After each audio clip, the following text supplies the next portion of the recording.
So today I kind of want to go in a different direction. I want to talk about Christopher Nolan's breakout film, Memento, and how it connects to Cal Newport's theory on deep work and the stories that refuse to stay linear and the connection with Asian culture. Now, bear with me, this will all make sense.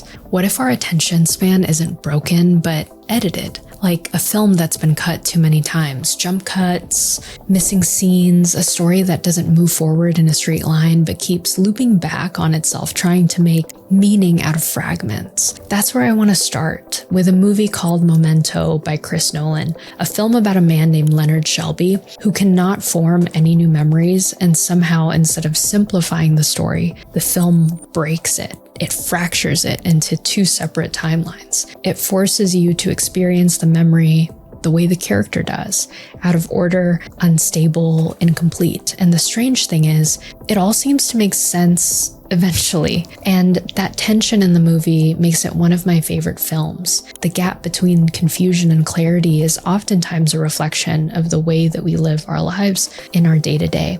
It turns out it might also be how our mind actually works. We like to believe memory is a clean archive, like a library. You put things in, you take things out, you move forward in time, like flipping through different pages. But real memory doesn't really behave like that. It behaves more like memento, and it's a collection of fragments, a few clear images, a lot of missing pieces, and then something else we rarely admit. Sometimes our minds are constantly reconstructing the past. We're not accurately retrieving it, we're rebuilding it depending on what we're experiencing in the moment. Sometimes our present can reframe our past. Every time you remember something, you were editing it, which means you're not a recorder of your life, you're a storyteller of it. And storytellers don't deal in 100% truth. They often deal with meaning, pattern. So already, before we even talk about attention or focus, we have to admit something uncomfortable, that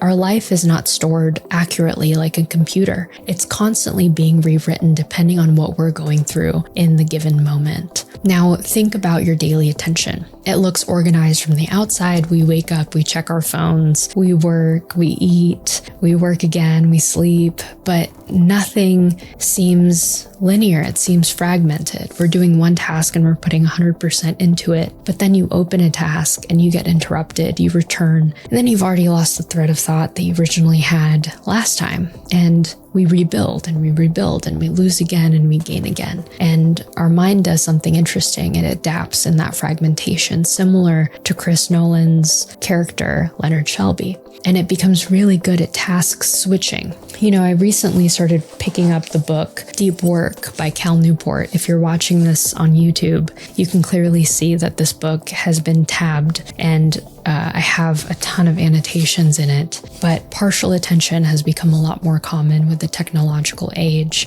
and sustained depth is so rare. I think as humans, we can feel that friction because things are getting so easy. Deep thinking requires something the modern mind is losing. It's the habit of staying on a long thread enough to transform. And so this is where I want to introduce deep work as a form of resistance for sustained attention. This is not anti-technology, but more so a way to adapt in a way that isn't productivity advice, as opposed to resistance and a subscription to lifelong craftsmanship with intentionality. A resistance to this fragmentation, a resistance to task switching, a resistance to only living a surface level narrative. Deep work is not about intensity. It's all about this sense of continuity, of holding one thought long enough and staying with something long enough that it stops being a thought, but a structure, a system, a piece of understanding that can support other ideas. But here's the catch. Our environment is not neutral. It's designed to interrupt you with notifications, tabs, messages, short form everything. So deep work is not the default state of the modern mind.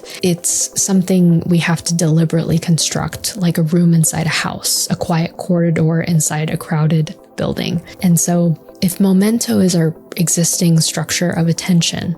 Imagine living like that protagonist all the time. No stable memory, only fragments, clues, notes, tattoos on your body replacing the continuity of thought. Yes, Leonard Shelby did in fact have tattoos to remind him of truth. And every moment was disconnected from the last memory. At first, it feels like a limitation, but there's another way to look at it. It's also a model of our modern attention. We don't live in a continuous narrative anymore. We live in an era of interruption. We try to stitch meaning together after the fact. And that's what scrolling does. It's what switching tabs is. That's what multitasking really is. We are constantly reconstructing context. So in a strange way, we are all living slightly inside of our own memento already. The question is not whether fragmentation exists. The question is, can you still build meaning inside of it? I want to go into non-linear storytelling in Asian traditions because that's the background I'm from. Here's where the story shifts. Not every culture assumes a linear storytelling timeline as its highest form. In many Asian storytelling traditions, narrative doesn't always move straight from the beginning to an end.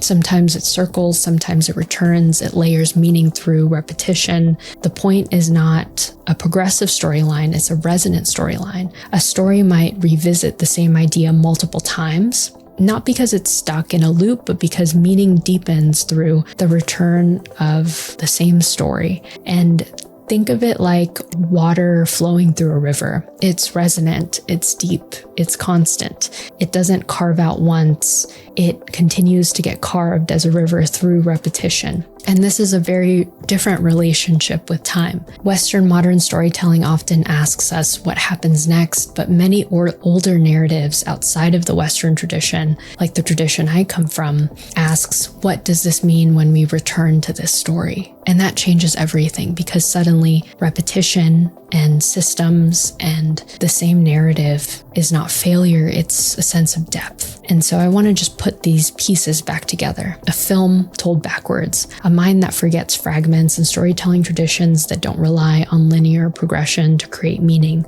All three are pointing to something similar, which means that meaning does not require a straight line. In fact, how we create meaning in our lives often emerges despite the absence of one true meaning. What that means is that when we're going after something, we can expect the unexpected. Sometimes we create meaning through experience. Deep work and understanding the narratives of our lives is not about forcing your mind into a straight linear line. It's about closing a loop, a thread, a single line of thought, and staying inside it long enough that it starts to bend into depth. It's about consistency. And in the movie Memento begins at the end and ends at the beginning. But the experience of watching it is not necessarily confusion. It's a reconstruction of our memory. You were actively building the story while it's falling apart. And maybe that's the real lesson. Not everything needs to be experienced in order to be understood. Not everything needs to be linear to be meaningful. Deep work is not about escaping fragmentation.